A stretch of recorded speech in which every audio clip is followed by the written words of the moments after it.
Right, that is the use of a parametric EQ, and with a sound file that you could hear me, what I was doing with the EQ on that sound file. And so to start with, when you heard the sound file, what I did was I already had it high pass filter on, and then I brought it back to where it was boomy and you could hear the bass more, and then that was like the original kind of recording where the didge was a bit closer to the mic than I'd normally have. It wasn't right up close because that would have ruined my chance of EQing it altogether, but a little bit closer, and the stick's boomy anyway, so it's a tricky stick to record that one, even with my good positioning in my room. So that's what you could hear to start with. I rolled, and then I brought after you heard it sort of more boomy, and basically I brought the high pass filter in again, as you could see me moving it back, and to a sort of approximate level to start, just as a starting point, really. Because obviously that's a nice place to start, and I can then look at the other end of the spectrum, the sort of higher frequencies, and so that's what I did there. And you also, before I get into what I did next after that, I was also showing you, to start with, I pushed up the parametric EQ, the peaking filters, and just like around 2K, around 5K, and then I brought one of them down just so you could hear what the sound is like, sweeping it a little bit, and then in the low end, sort of around 200-300 hertz, I pushed that up and down, boosted and cut, just so you could hear what I was doing. Really, so it's what it sounds like, but you can experiment with that. But anyway, back to my EQing of this didge sound. So I got the bass, roughly where I wanted it, and then I went up to about between 2 and 3 kilohertz, 2 to 3K, and I first pushed up there. I boosted a little bit there to see what that sounded like, and that sounded okay. And if I've got a poor recording, let's just say I've recorded live and it's dull because it's been recorded in a festival somewhere, and by the time it's gone through all the wiring, sometimes it can end up in your recorder. If you're recording at the mixing desk end, it can end up a bit dull. So at around 2 to 3K, if the sound of the didge is kind of really muffled and lost, you can push that up. You can push that frequency up. And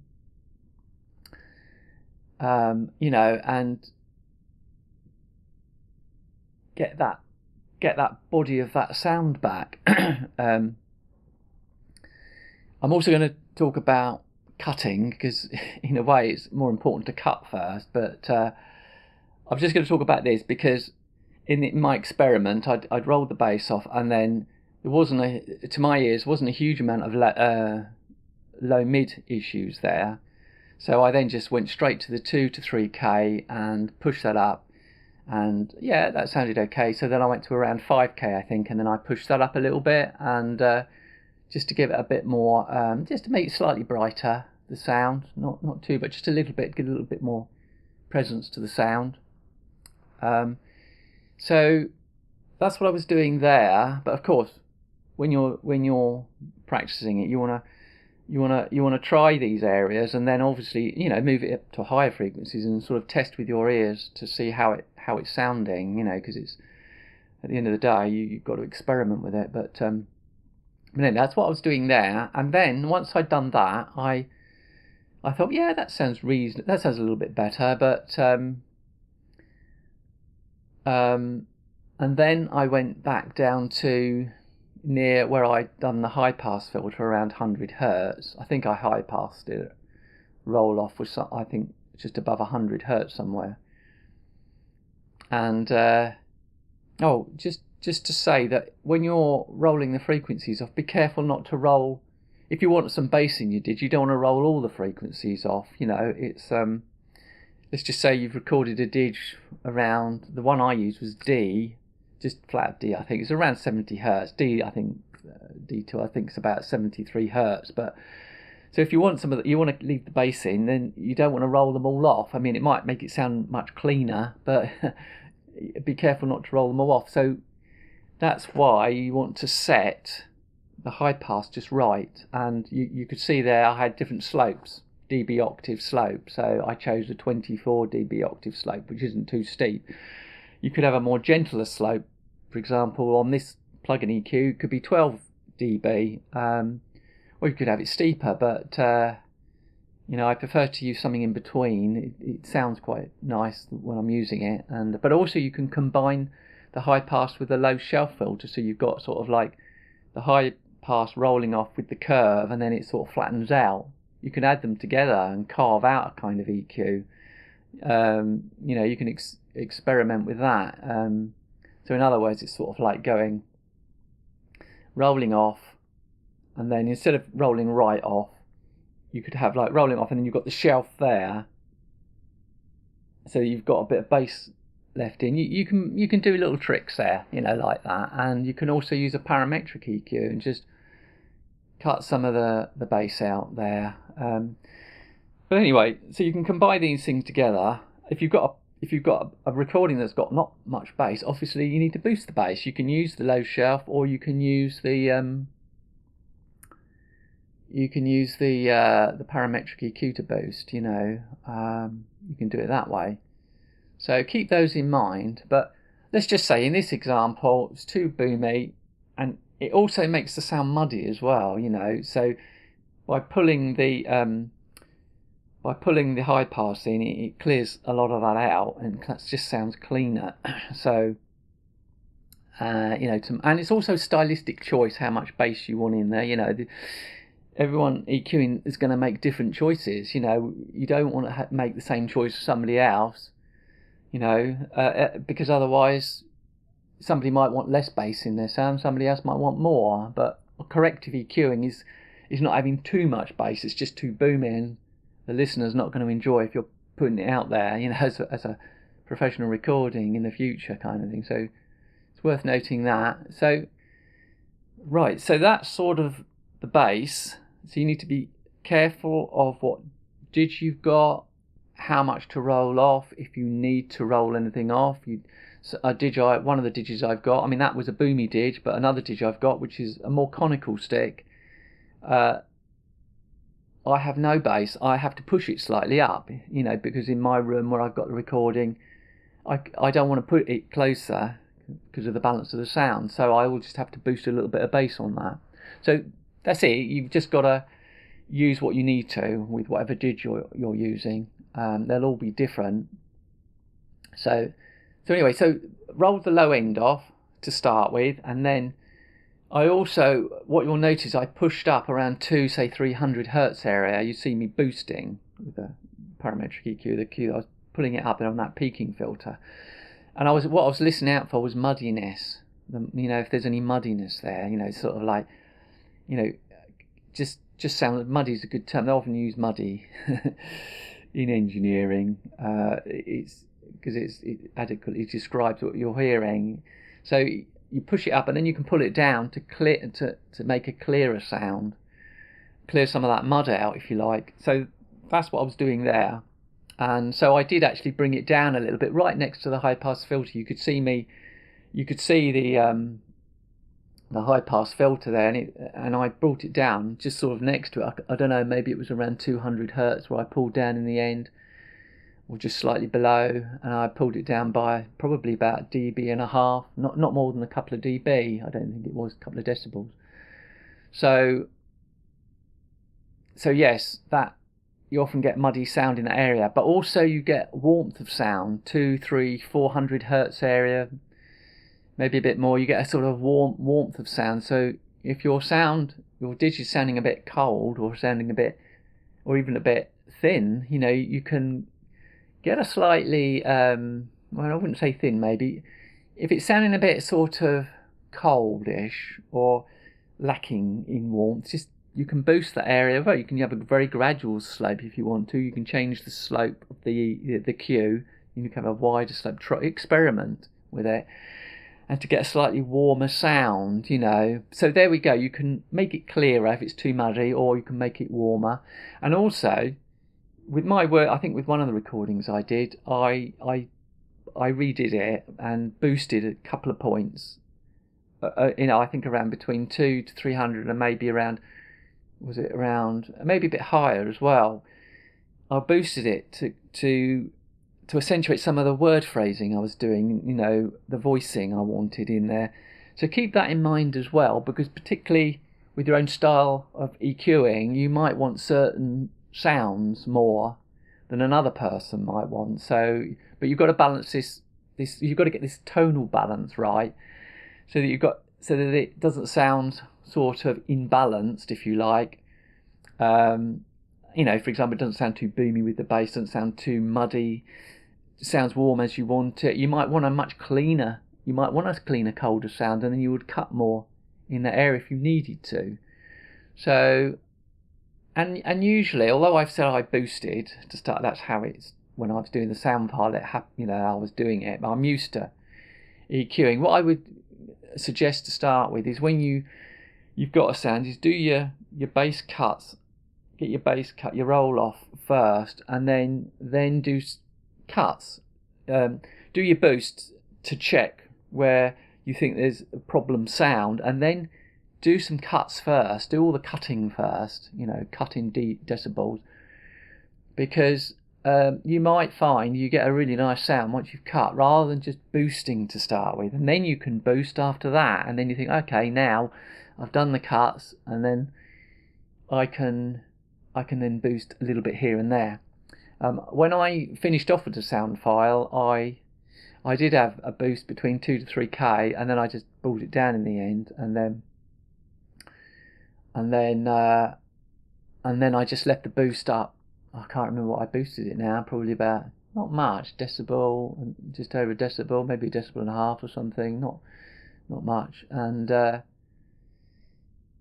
I turned the volume up to hear the EQ. I'll explain about that in a minute, about the volume level and EQing. I turned the level up just to listen to I'll pull that back, that 2 to 3 down a little bit, and just had the 5k on. But that was a personal choice as well, it's because basically you've got to decide on the tonal balance, how you want your sound stylistically. You do your corrective EQing, like if you need to do any cuts anywhere to get the sound kind of in the right ballpark, and then you can do, maybe boost here and there, or even a cut still, to get kind of the style of EQ sound you want. So, for example, you might want your overall didge sound to sound brighter, or you might want it to sound darker. If you want it to sound darker, you might roll off some of the high frequencies, right at the top end, right at the high end, or you might use a parametric EQ to duck some of the frequencies, cut some of the frequencies to create a darker sound, or you might boost the low end, so that because if you boost the bass or the low end frequencies, lower mid frequencies down that end, you'd have like a slope that is, you'd have a slope so that you're getting a darker sound, and then if you tilted it the other way, so you had less low end or less bass, and not even doing anything with the high end frequencies, you then tilt it the other way and have a brighter sound. But you can also, as I say, just add high end mid frequency, say 2 to 5k. You can add mid frequencies there to brighten the sound as well. It's a personal choice, because within those frequencies you can also have harshness. 2 to 5k you can get sort of like there's like harshness lives there as well. Even up a little bit above that you can get the harshness. So you need to experiment, listen to it to see how you want that sound. You want to bring some of that frequency down if it's sounding a bit harsh in certain areas, but you might want it brighter. So just, as I say, experiment with the sound, And it might also sound aggressive, you know, because you might want it more aggressive, you know, and again, to, you know, up to 3, 4, 5K maybe, or you might get that aggressive sound, you know, by pushing it up and think, well, you know, you might want it a little bit more aggressive. It's a bit like different genres of music, you know, you'll have dance music who's got thumping bass, so they have more bass, and balance it up with the higher end frequencies, mid frequencies, and then you've got like pop music, which has its own balance of sound, and then you've got like, you know, heavy metal music, and it's, you know, more aggressive. You know, it might not be harsh, but it's certainly going to be loud and aggressive sound. So it's a stylistic thing. You might want for me, I mean, my didge playing is quite powerful style of play. Not all of it, you know, some of it's melodic, but if I'm doing a sort of a driving rhythm, I want to bring the full body of that sound out. So I want to make sure I EQ it to create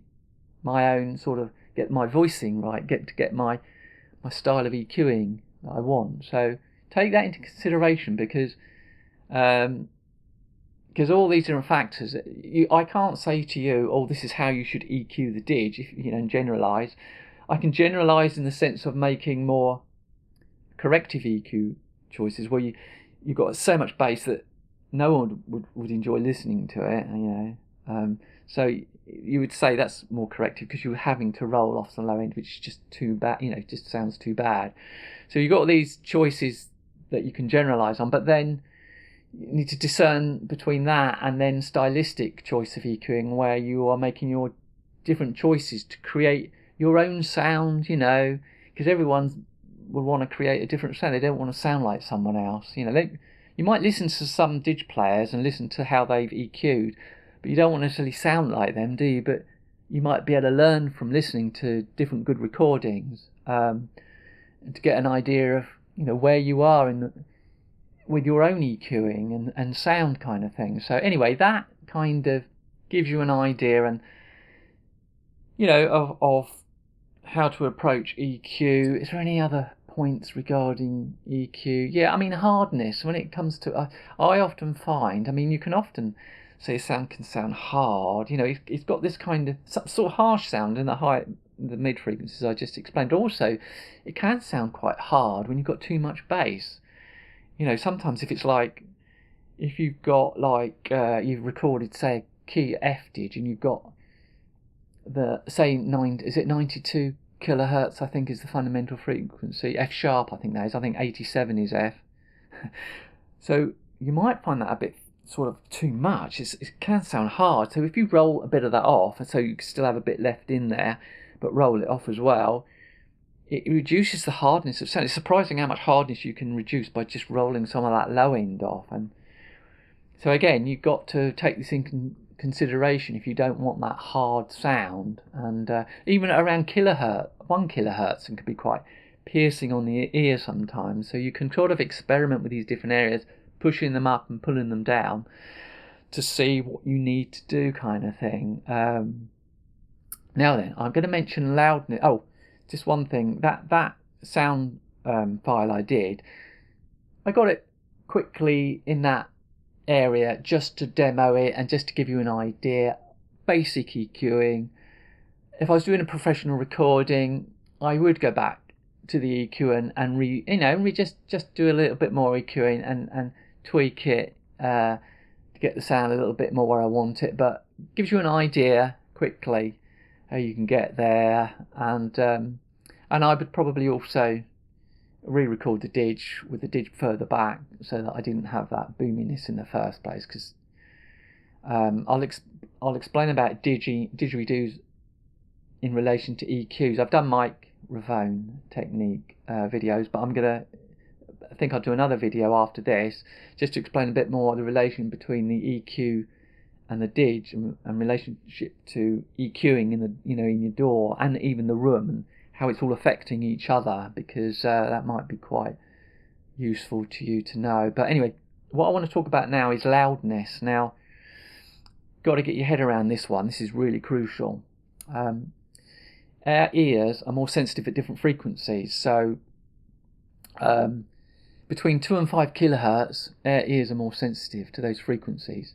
There was a test done years ago by oh, gone off my head, the tip of my tongue now. The guy's name, Munsen curves. Anyway, the loudness equal contours, equal loudness contours. There were tests done to where they revealed that our ears, after doing these listening tests, these our ears are more sensitive between 2 and 5K, and so that means if you're EQing at very low volume levels in your mixing, when you're doing your mixing and you're adjusting your EQ levels, because that's where you tend to do a lot of EQing, you may end up with too much bass or too much treble, because when you turn it up, that's when you're here, you haven't got the recording right. So what you need to do, let's just explain about these curves first. So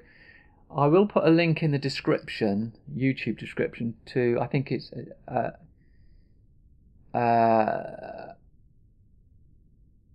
somewhere that's done an updated version, Fletcher Munsen curves, that's it, who's done an updated version. I think it was done in 2003, where they've updated these loudness curves, these equal contour loudness curves, and it shows you that at bass levels we don't hear, if we're listening at low level volume levels, we don't hear the bass or the high end frequencies the same as we do between 2 and 5K. The 2 and 5K will be up here in volume level in comparison to the bass in here. So if we push the bass and the treble up like this at low level mixing, then when we turn the volume up, the bass and treble are going to go up here in relation to the volume, which is going to be slightly lower to the 2 to 5 kilohertz region. So that's why when you're mixing, you need to turn it up.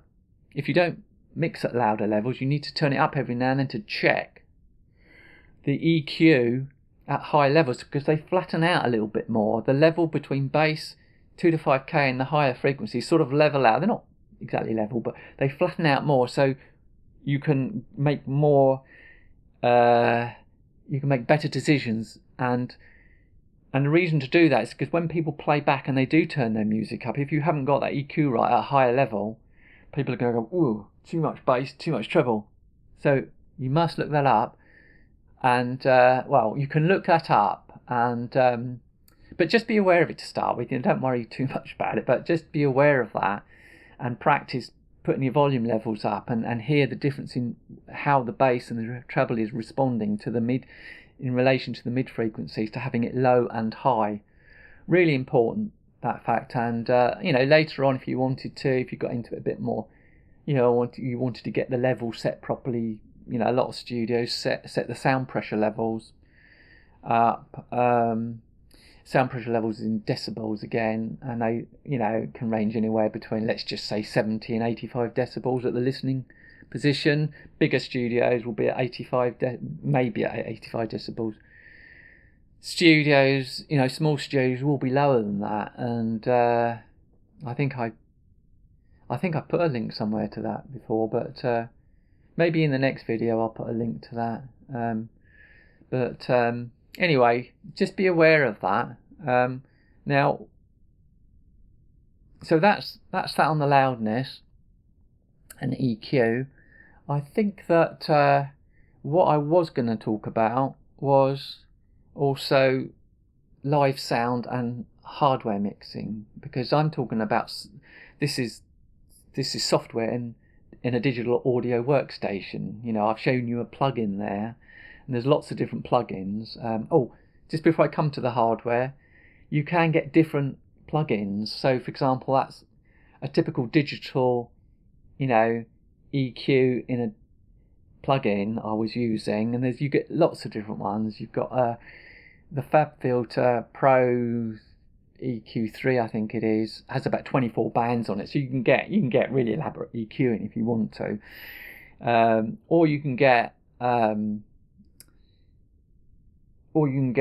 analog styled EQ plugins. Now, analog, what they're trying to do is capture the specific sound of, say, a Neve desk EQ, or say a pulsic EQ, or I mean that's a specific kind of EQing I often do with that, but there might be wanting to get modelled a similar sound on that, and the difference that can have, say, from using just your standard digital plugin, is that it adds a certain flavour and character to the sound, and you may or may not want to use that. That's a sort of a stylistic choice again with your EQing.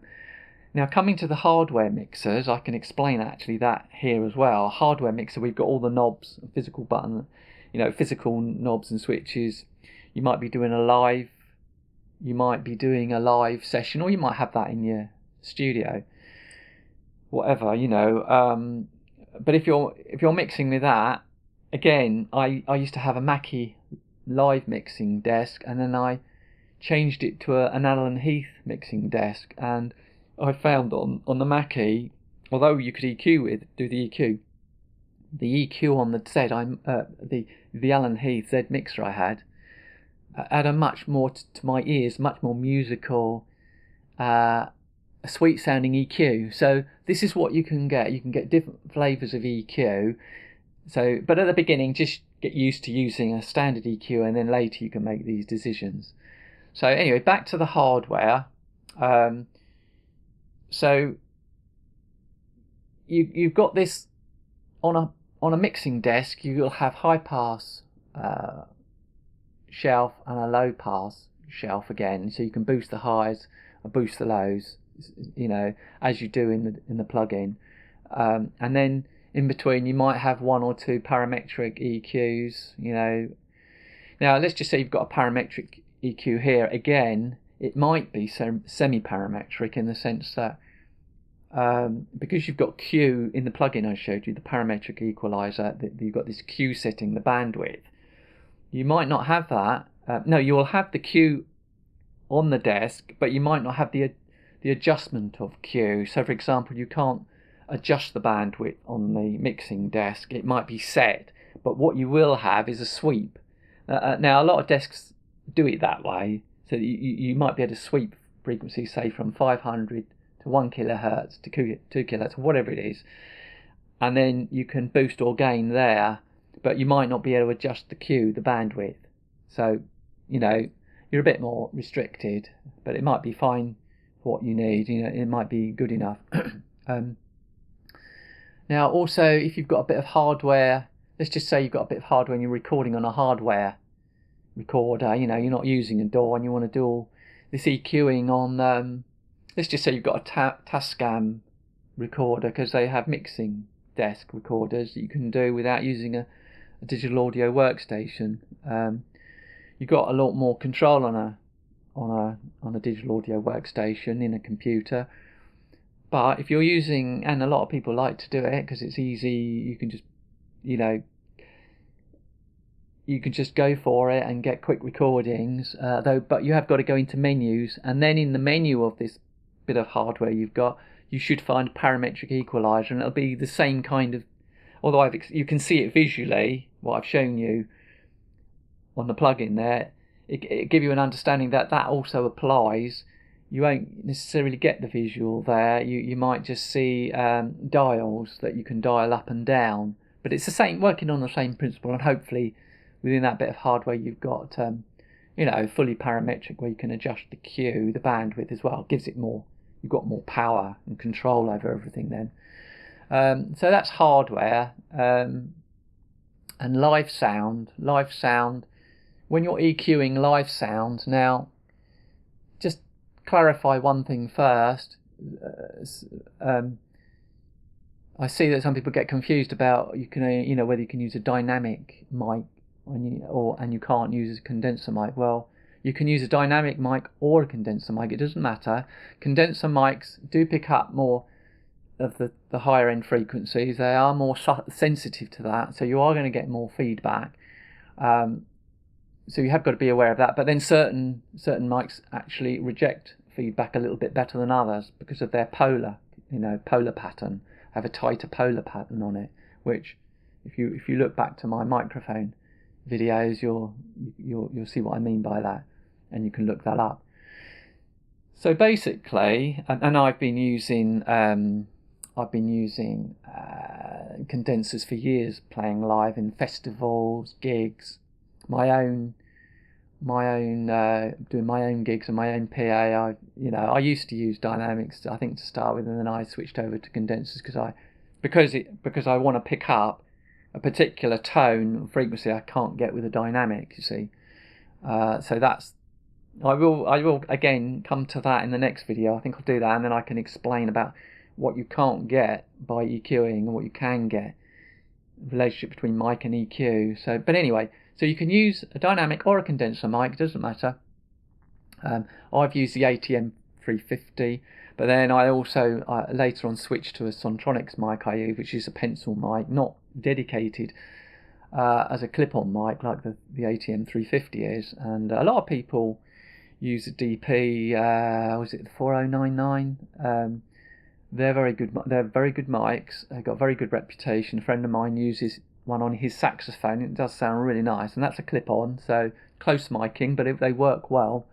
And on a live gig, EQ-wise, they're close mic'd because you don't want the feedback. The further the mic goes away from the didgeridoo, if you've got a foot away, you're going to have a ton of feedback with that distance because you've got to push the gain up at the mixer end. The sound engineer or you's got to push the gain right up, and you're just going to get loads of feedback. You won't get away with it at a festival, that's for sure. They will want to push the microphone much closer up. I don't like it tucked right in the side of the didge. I like a little bit of space, at least an inch, hopefully 2 inches if I can get away with it, depending, I might hedge my bets and go for 1.5 inches. So if you're doing a live gig, you might like the sound right in, but if you're like me and like a bit more of the sort of body, capture a bit more of the sort of a little bit more of the overall sound of the didge, then pull it back a little bit and say that to the sound engineer. You don't want it stuffed right inside. And some people are quite happy with it inside. So again, you need to experiment with that. If you can do that with your own stuff, experiment with positioning, close miking for gig reasons. For when you do live performances, because that does, alter the sound as well, although it's limited because you're not moving it right back. Capturing a certain sound, you are limited to having much closer miking. I mean, you could use the EV RE20 to close mic. They are very good mics, and you can get away with close mic. And no proximity effect with those. They're designed not to have the proximity, no bass effect when you push it up. You could use it in the studio if you've got problems in your studio. But again, I'll cover that in the next video in relation to EQing. So anyway, so basically all you're doing, if you are pushing, let's just say you've got an SM57, a dynamic mic, you've pushed it, 1 inch up to the mic, it's pretty close. Depending on what didge you have, if it's certainly if it's got a big end on it, it's likely to be boomy. Then you're going to need to carve some of that low end. You're going to have to tell the engineer, give him a spec sheet beforehand. Say you're going to want to, can he work and cut some of the low end out. But if you're like me, I will also tell the sound engineer, don't cut everything out, because I want a certain low level of just warmth in the low end with the sound. I don't want it cut off completely, because otherwise they might just cut the whole thing off, roll the whole low end off, and then you'll think, oh no, that just sounds too tinny, too high too much high and too bright, and people in an audience are listening to you if you're EQing your sound. If they're listening to you, if it's too bright, it won't sound good to them. And if it's too, I'm not going to say too dark, if it's too bassy, because you can't really have it too dark you can have it dark actually, but you've got to get the balance right. But if it's too boomy, people will not like it, and you'll push an audience away if you've got too much bass. You've got to get this right for live sound EQing. You want to roll enough, make sure you can get enough low end rolled off. But for my purposes, I don't like everything rolled off. I want just a little bit of low end to keep a bit of warmth in the sound. And if I'm using my stomp, I might get away with rolling a little bit more off, because I don't want it to overlap too much and cause a problem there. And the sound engineer would sort that out anyway. But so anyway, just be aware of that. And so yes, for feedback reasons, you do have to generally put the EQ. You might get away on your own gigs to place it back if you've got certain setup and you've rung frequencies out, because on a mixing desk, if you're doing your own gig, rather than doing lots of boosts, you might want to boost a little bit on the top end to get the clarity. But the useful thing about a parametric EQ there, even if it's semi-parametric, is you might have one. If you've got only one parametric EQ, you might have one nasty ringing or squealing frequency as you're trying to turn the volume up and you can't get it up. Well, then what you can do is check your boost it up, do a sweep. Let's just say you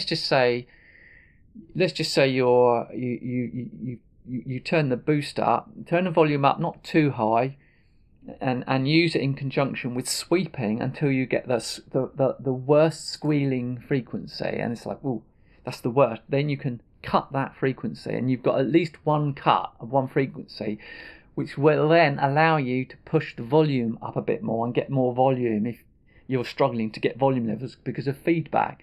But also, without going too much into mic stuff here, make sure you've got make sure you've got a cardioid mic that rejects, or a hypercardioid. There are supercardioid and hypercardioid mics, but you'd have to look at the polar patterns in relation to where your speakers are, so that you know how to reject feedback in your situation. Cardioid will reject the stuff from the back, so generally that works if the monitors, because you've got to listen to the monitors when you're on a live sound stage.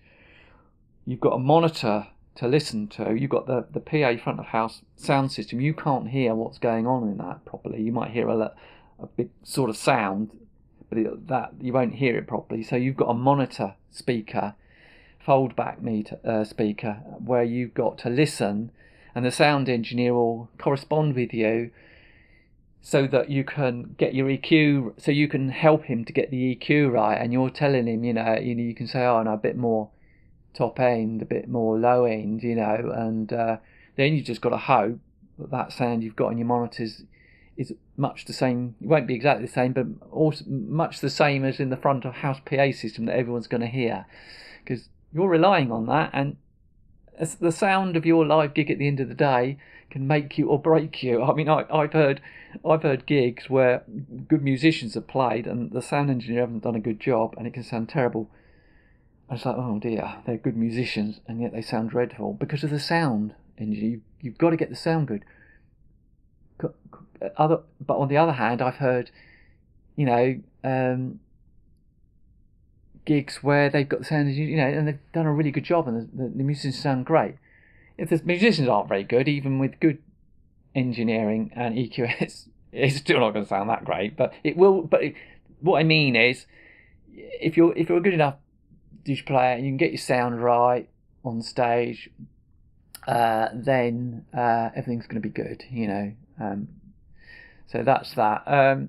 Now then, anything else to say? I don't want to go on too long. I've hopefully this has just given you a sort of an introduction to EQ, giving you an idea. That sound test I did was, just a quick sort of demo. You could do more EQing on that, but that's what I've ended up with on that one. And for live sound also gives you an idea of what to think about. If you are, different digits, different amounts of bass in the end, different tonal balance with them, it's going to needs to be EQ'd differently. But at least it gives you an idea on that side of things. Anything else I need to say on this? I think that's about it for today, really. So yeah, tonal balance. Overall tonal balance is what you're looking for. Your own stylistic decisions. Any corrective EQing, do that first, I suggest, so that you can get the ballpark to start with. And then, then obviously there are other things you can do to the sound, which I'm not going to go into here, but EQing is a major part of getting your sound right, and obviously getting a good recording in the first place is crucial. And that intermix is what I'm going to lead on to with the next video. So hopefully you've got something out of this today. And main thing really is just to get yourself sorted with a parametric EQ, experiment, play around as much as possible, do listening. You'll train your ears if you do a lot of it in the long run, and the more you practice, like playing the didge, the more you practice on the cue, the better you're going to get at it. It's really the time you put into it and how good you're going to become at it, and then you become a master of your own style of EQing. You can become as good as anyone else on it the more time you spend on it. It's as simple as that, really. Anyway, that's it for today, so good luck.